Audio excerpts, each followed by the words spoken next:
اس وظیفے کو نہیں چھوڑے.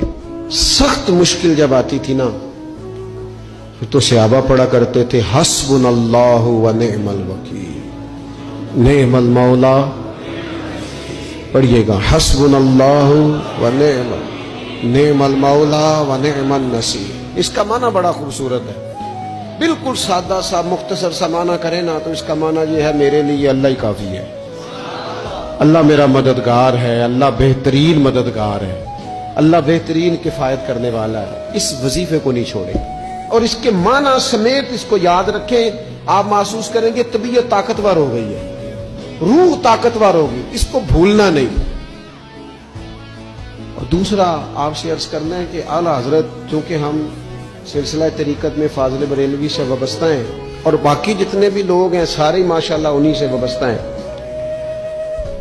اعلیٰ حضرت نا لا حول ولا قوت الا باللہ العلی العظیم پڑھنے کی بڑی فضیلت بیان کرتے ہیں. یہ ایسا وظیفہ ہے جو سب کو آتا ہے نا ماشاءاللہ.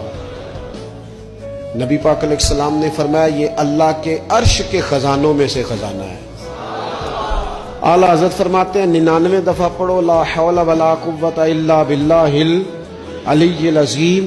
فرمایا اللہ تعالیٰ تمہیں 99 بیماریوں سے شفا دے گا اور اس میں سب سے چھوٹی بیماری ٹینشن کی بیماری ہے. سب سے چھوٹی بیماری غم کی بیماری ہے، چھوٹی، باقی بڑی بڑی ہوں گی. اس وظیفے کو نہیں آپ نے چھوڑنا اور یہ پابندی کرنی ہے، کریں گے انشاءاللہ تعالیٰ. اور تیسرا وظیفہ ہے درود پاک. یہ بندہ درود پاک پڑھتا ہے تو پتہ ہوتا کیا ہے؟ ایک بار پڑھو تو 10 رحمتیں، 2 بار پڑھو تو 3 بار پڑھو تو 4 دفعہ پڑھو تو پھر تو چاروں جانب رحمت ہی رحمت ہو جاتی ہے.